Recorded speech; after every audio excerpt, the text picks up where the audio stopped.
Magpakilala na po kayo. What's up, madlang people? Ako po si Chris Conde, 67 years old, taga Barangay 90, Caloocan City. Dati pong intelligence agent, base sa Camp Aguinaldo. Lolo, sabi mo barangay Tano. Oy! Sabi mo Narinig barangay yung sinabi ko sa barangay nila. Teka lang! Sabi mo barangay Tano. Magpaliwanag ka! Sabi mo barangay Tano. Paliwanag Sinabi ako ka. maganda. Sabi ko sa barangay siya may pinakamataas na trust rating. Sabi ko.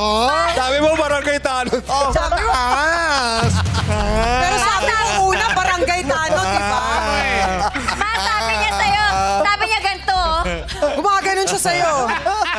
Isang TV host at aktor bigla na lang nawala.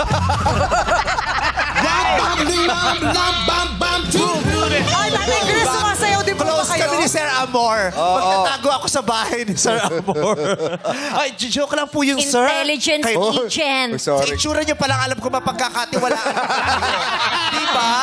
Tignan mo nga naman, oh. Di ba? Bait si Tatay Chris. Aguinaldo. Sino makapagsasabing makakasama natin dito sa tapatan ni Tunying? Hindi si Tonin yan! Si Tatay Chris. Ano?